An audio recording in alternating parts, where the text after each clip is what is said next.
అందరికీ నమస్కారం అండి. పేదలకి ఆసరాగా ఉండాల్సిన ఆరోగ్యశ్రీని జగన్మోహన్ రెడ్డి గారు అధికారంలోకి వచ్చిన ఈ 4 ఏళ్లలో అనారోగ్యశ్రీగా దాన్ని మార్చేశారు.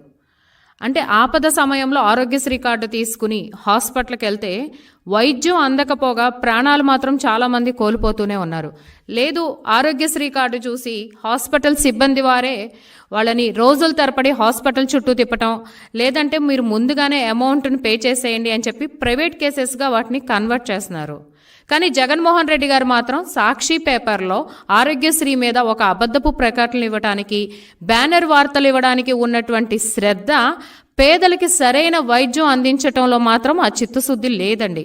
ఏం చెప్తున్నారు? ఈ 4.5 సంవత్సరాల్లో 1,41,00,000 మందికి ఆరోగ్యశ్రీ విస్తరించింది, 40 లక్షల మందికి మేము కార్పొరేట్ వైద్యం అందించామని చెప్పి ఒక ఫేక్ స్టేట్మెంట్స్ ఇస్తున్నారు వైసీపీ గవర్నమెంట్ వాళ్ళు. అలానే ఫైనాన్స్ మినిస్టర్ బుగ్గన్న గారు అయితే లేటెస్ట్ ప్రెస్ మీట్లో మేము 9,000 కోట్ల రూపాయల ఆరోగ్యశ్రీకి ఖర్చు పెట్టాము అంటున్నారు. నిజంగానే మీరు అన్ని వేల కోట్ల రూపాయల ఆరోగ్యశ్రీకి ఖర్చు పెట్టుంటే 1,200 కోట్ల రూపాయలు బిల్లులు పెండింగ్ ఉన్నాయని చెప్పి నెట్వర్క్ హాస్పిటల్స్ అసోసియేషన్ వాళ్ళు పదే మీకు నోటీసులు ఇవ్వటం, చర్చలు జరపటం, ఎంతో కొంత అమౌంట్ వాళ్ళకి రిలీజ్ చేయటం, మళ్ళీ సర్వీసులు కొనసాగించడం. ఇప్పుడు ఫైనల్గా మొత్తం నెట్వర్క్ హాస్పిటల్స్ అసోసియేషన్ వాళ్ళు వాళ్ళకి రావాల్సిన బకాయిల మీద సర్వీసులన్నీ కూడా రద్దు చేసేసినాయి. దీనికి వైసీపీ గవర్నమెంట్ ఏం సమాధానం చెప్తుందండి? సాక్షాత్తు జగన్మోహన్ రెడ్డి గారి కడప జిల్లా, ఆయన సొంత జిల్లాలోనే 26 హాస్పిటల్స్లో ఆరోగ్యశ్రీ అమలైతే వాళ్ళు కూడా బయట హాస్పిటల్స్ బయట మా హాస్పిటల్స్లో ఆరోగ్యశ్రీ సర్వీసులు రద్దు చేసేసామని చెప్పి బోర్డులు పెడుతున్నారు. దీని గురించి ఏం సమాధానం చెప్పరు. అరే, మీ అబద్ధపు ప్రకటనలకి సాక్షిలో యాడ్స్ ఇచ్చుకోవడానికి, మీ 43 మంది సలహాదారులకు జీతాలు ఇచ్చుకోవడానికి, లేదా 9 కిలోమీటర్లు హెలికాప్టర్లో కోట్ల రూపాయలు ప్రజాధనం ఖర్చు పెట్టి మీరు వెచ్చించడానికైతే డబ్బులున్నాయి. కానీ పేదవాడు, మీకు నమ్మి ఓటేసి మీకు అధికారం ఇచ్చిన పేదవాడికి మాత్రం సకాలంలో వైద్యం అందించలేరా? 1,200 కోట్ల రూపాయలు రిలీజ్ చేయక ఇవాళ పేదవాడి ప్రాణాలతో మీరు చెలగాటాలాడతారు. అదేమంటే హాస్పిటల్స్ వాళ్ళని, అధికారుల్ని పంపించి వాళ్ళని బ్లాక్మెయిల్ చేస్తారు, మీ లైసెన్స్ రద్దు చేస్తామని. అంతేగాని వాళ్ళకి రావాల్సిన బాకీలు మాత్రం సకాలంలో రిలీజ్ చేయలేకపోతున్నారు. 1,000 రూపాయలు దాటితే ఆరోగ్యశ్రీ కింద వైద్యం వర్తిస్తుందని చెప్పి జగన్మోహన్ రెడ్డి గారు ఒక ఫేక్ స్టేట్మెంట్స్ పబ్లిక్ మీటింగ్లో ఇచ్చారు. నిజంగా చూసుకుంటే కనుక ఆచరణలో 1,000 రూపాయలు కాదు కదా, కనీసం హాస్పిటల్స్కి వెళ్తే ఓపీ కూడా ఆరోగ్యశ్రీ కింద మేము తీసుకోము, ఓపీ కూడా మీరు ప్రైవేట్గా రాయించుకుంటేనే మీకు సీనియర్ డాక్టర్స్ వస్తారు ట్రీట్మెంట్ చేయడానికని చెప్తున్నారు. 5 లక్షల రూపాయల వరకు ఎవరికైతే ఇయర్లీ ఇన్కమ్ 5 లక్షల వరకు ఉంటుందో వాళ్ళకి ఆరోగ్యశ్రీ కార్డులో ఉన్నటువంటి అన్ని సదుపాయాలు వాళ్ళకు కూడా అమలు జరుగుతాయని చెప్తున్నారు. కానీ వాళ్ళందరూ అర్హులని చెప్తున్నారు. యాక్సిడెంటల్గా ఎమర్జెన్సీ టైంలో ఏదన్నా యాక్సిడెంట్ జరిగి సర్జరీస్ కోసం అని చెప్పి హాస్పిటల్కి వెళ్తే ఆరోగ్యశ్రీ కార్డు లేకపోతే కనుక ఆ డాక్యుమెంట్స్ అన్నీ కూడా వాళ్ళ ఆఫీసుల చుట్టూ తిరిగి సబ్మిట్ చేసి, తీరా డాక్యుమెంట్స్ సకాలంలో సబ్మిట్ చేస్తే ఒక 15-20 రోజుల వ్యవధి వరకు ఆరోగ్యశ్రీ కార్డు రావట్లేదు. ఈలోపు ఈ మధ్యతరగతి, దిగువ మధ్యతరగతి కుటుంబంలో నుంచి వచ్చిన వాళ్ళు ప్రైవేట్ హాస్పిటల్స్లో ఎమర్జెన్సీగా ఆ రోగికి ఇబ్బంది ఎక్కువ అవుతుందని చెప్పి బయట అప్పులు చేసి వైద్యం చేయించుకోవాల్సిన దుస్థితికి తీసుకొచ్చారు జగన్మోహన్ రెడ్డి గారు. 3,255 జబ్బులు ఆరోగ్యశ్రీ కింద వర్తిస్తాయని చెప్తున్నారు. నిజంగా అసలు ఆ ఫిగర్ వింటుంటేనే 3,255 అంటుంటేనే నిజంగానే మనలో ఇన్ని జబ్బులు ఉన్నాయా అన్న భయం వస్తుంది. కానీ వాస్తవాలు చూసుకుంటే మెడికల్ ప్రొసీజర్స్ ఏమైతే ఉన్నాయో వాటిని కూడా ఈ 3,255లో వీళ్ళు యాడ్ చేసేసారండి. అంటే ప్రతిదీ అబద్ధం. ఇంకోటి ఏంటంటే ఆరోగ్యశ్రీని తీవ్ర ఆర్థిక సంక్షోభంలోకి తీసుకెళ్లిపోయారు జగన్మోహన్ రెడ్డి గారు. 15వ ఆర్థిక సంఘంలో 2021-22 సంవత్సరంలో కేంద్ర ప్రభుత్వం అంటే ఆయుష్మాన్ భారత్ కింద 489 కోట్ల రూపాయలు నిధులిస్తే వాటిని కూడా దారి మళ్లించేశారు. కేంద్ర ప్రభుత్వం ఇచ్చేటువంటి PMJY కింద ఆరోగ్యశ్రీకి 60% నిధులు కేంద్ర ప్రభుత్వం ఇస్తుంది. కేవలం 40% ఇవ్వాల్సిన రాష్ట్ర ప్రభుత్వం ఇవ్వాల్సిన నిధులు కూడా ఇవ్వలేక ఇవాళ ఆరోగ్యశ్రీని అనారోగ్యశ్రీగా మార్చేశారు జగన్మోహన్ రెడ్డి గారు.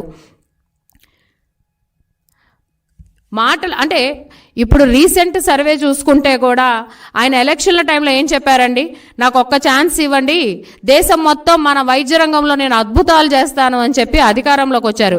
లేటెస్ట్ సర్వే రిపోర్ట్ చూసుకుంటే కనుక సోషల్ ప్రోగ్రెస్ ఇండెక్స్ రిపోర్ట్స్ ప్రకారం చూసుకుంటే పేదలకి ప్రాథమిక వైద్యం అందించటంలో జగన్మోహన్ రెడ్డి గారి ప్రభుత్వ హయాంలో ఏపీ 23వ స్థానానికి పడిపోయింది. దీనిలోనే తెలుస్తుంది కదా జగన్మోహన్ రెడ్డి గారికి పేదలకి ప్రాథమిక వైద్యం అందించటంలో చిత్తశుద్ధి లేదు అనేది.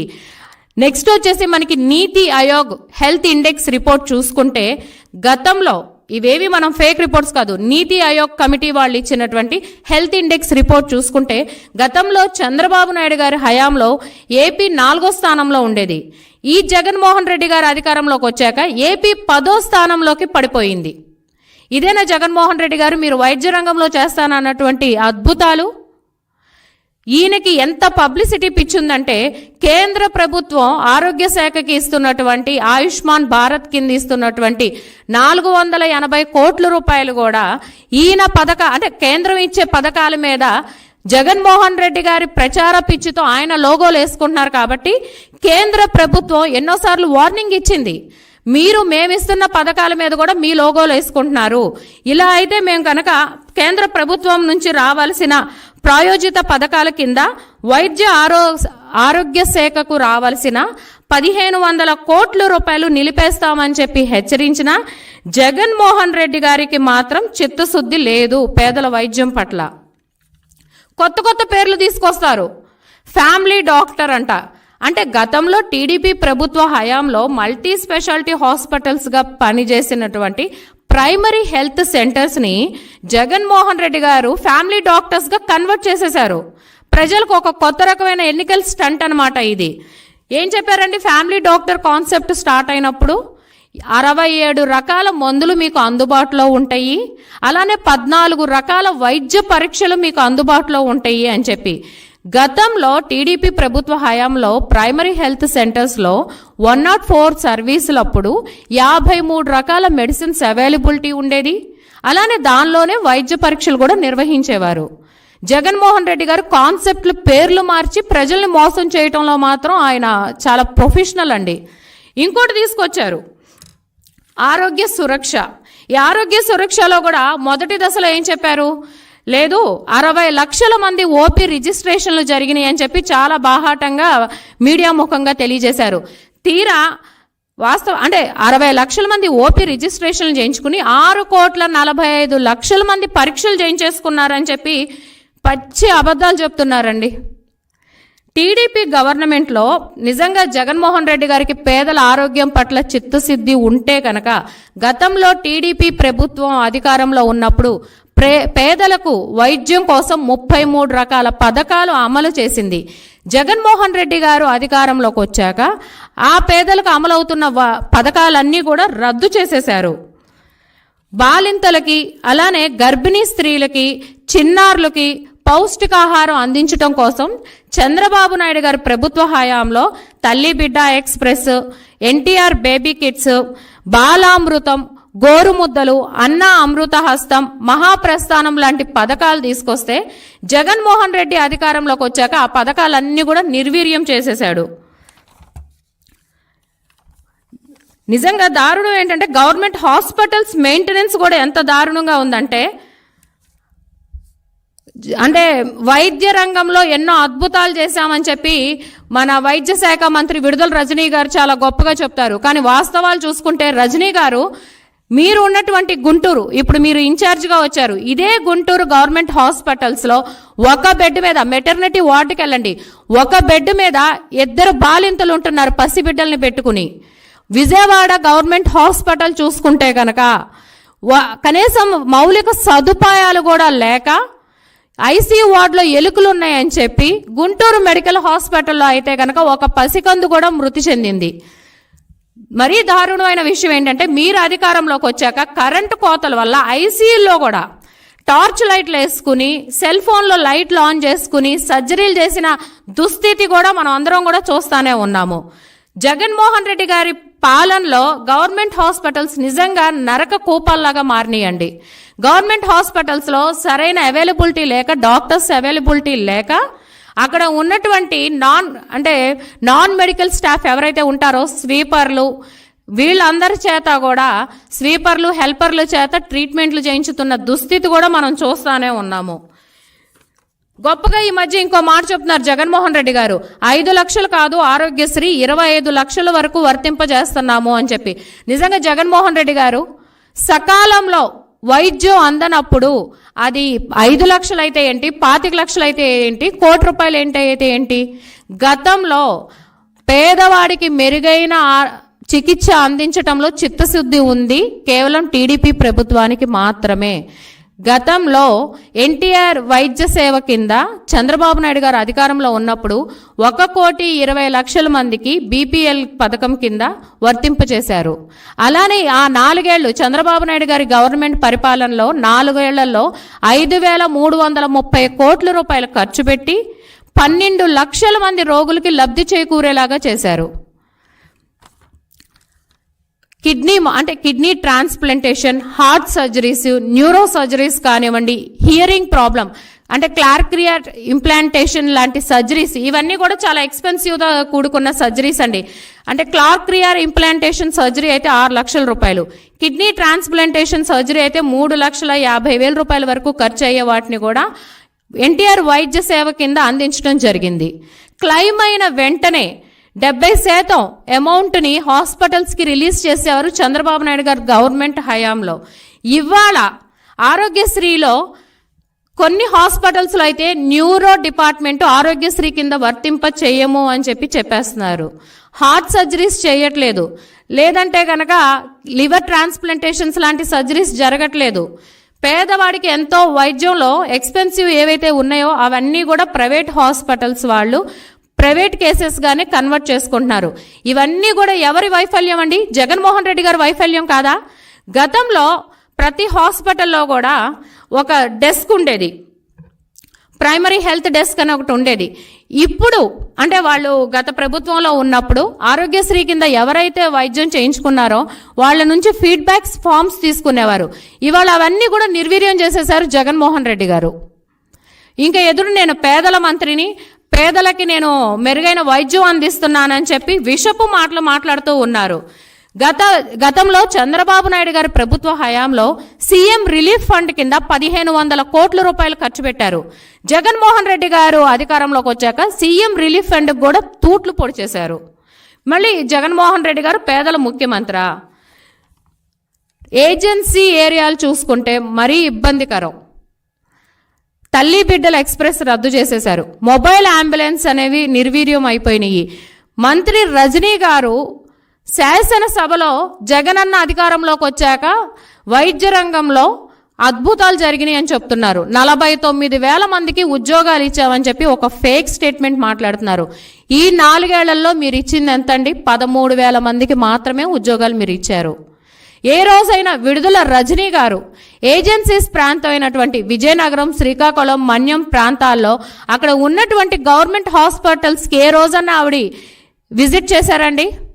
ఏ రోజైనా అక్కడ ప్రాణాలు కోల్పోయి సకాలంలో వైద్యం అందక, లేదంటే అంబులెన్స్ సర్వీసులు లేక, మనం ఎన్నో పేపర్లో కూడా చూసాము, సకాలంలో వైద్యం అందక మృతి చెందిన వాళ్ళవి కూడా చూసాము.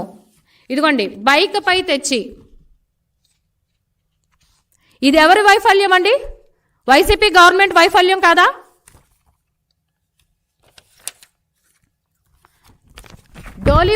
డోలీపై తీసుకొచ్చిన దక్కని ప్రాణం, ఇవన్నీ ప్రభుత్వ హత్యలు కాదా? చనిపోయిన 3 సంవత్సరాలకి ఆరోగ్యశ్రీ కార్డు వచ్చింది ఇంకొక ఆయనకైతే. ఇదిగోండి, ఈయన చనిపోయిన 3 సంవత్సరాల తర్వాత ఆరోగ్యశ్రీ కార్డు అమలు చేశారు.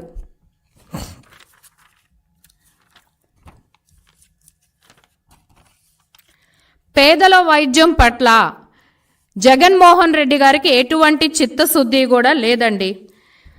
గవర్నమెంట్ హాస్పిటల్స్లో మౌలిక సదుపాయాల కోసం, మందుల కోసం, పరీక్షల కోసం 15వ ఆర్థిక సంఘం సెంట్రల్ గవర్నమెంట్ వాళ్ళు 2023-24 సంవత్సరం గాను 514 కోట్లు నిధులు రిలీజ్ చేస్తే జగన్మోహన్ రెడ్డి గారు నేను పేదల ముఖ్యమంత్రిని, నేను పేదల పక్షపాతిని, నేను మీ బిడ్డని అని చెప్పే జగన్మోహన్ రెడ్డి గారు వాస్తవాల్లో మాత్రం 25 కోట్ల రూపాయల ఆరోగ్యశ్రీకి కేటాయించి చేతులు దులుపుకున్నారు.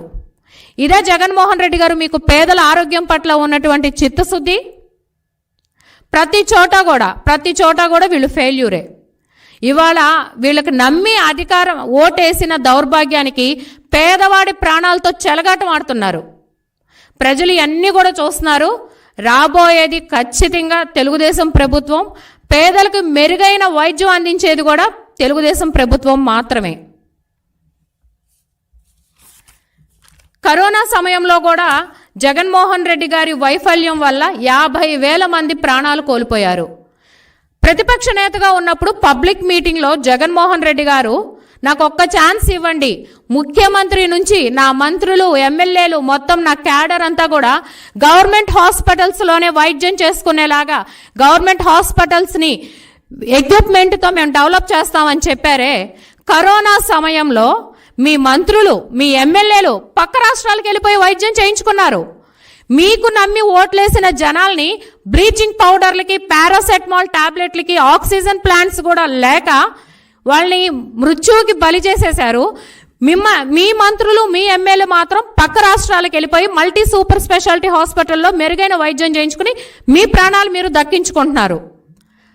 గతంలో కూడా చూసుకుంటే గత టీడీపీ ప్రభుత్వ హయాంలో అప్పుడు హెల్త్ మినిస్టర్గా ఉన్నటువంటి కామినేని శ్రీనివాస్ గారు ఆయనకి నీ రీప్లేస్మెంట్ ఆపరేషన్ గవర్నమెంట్ హాస్పిటల్లోనే చేయించుకున్నారు. మరి ఇవాళ ఎంతమంది మీ మంత్రులు కానివ్వండి, మీరు కానివ్వండి, ఎక్కడైనా గవర్నమెంట్ హాస్పిటల్లో ట్రీట్మెంట్ చేయించుకున్న పాపాను ఉన్నారా? చంద్రబాబు నాయుడు గారి ప్రభుత్వ హయాంలో పక్క రాష్ట్రాల్లో ఉన్నటువంటి ప్రెస్టీజియస్ ఇన్స్టిట్యూషన్స్ అన్నీ కూడా మన రాష్ట్రానికి వస్తే, ఎయిమ్స్ లాంటి ఇండియాలోనే ది టాప్ మెడికల్ ఇన్స్టిట్యూషన్ ఎయిమ్స్ని నవ్యాంధ్రప్రదేశ్గా ఉన్నటువంటి ఆంధ్రప్రదేశ్కి చంద్రబాబు నాయుడు గారి ప్రభుత్వ హయాంలో తీసుకొచ్చి ఎంతో మంది పేదలకి మెరుగైన వైద్యం అందిస్తుంటే, మీరు ప్రభుత్వంలోకి వచ్చాక ఏ ఒక్క సూపర్ స్పెషాలిటీ మల్టీ హాస్పిటల్స్ వ్యవస్థలైనా ఆంధ్రప్రదేశ్లో స్థాపించగలిగారా? ఇదంతా మీ వైఫల్యం కాదా?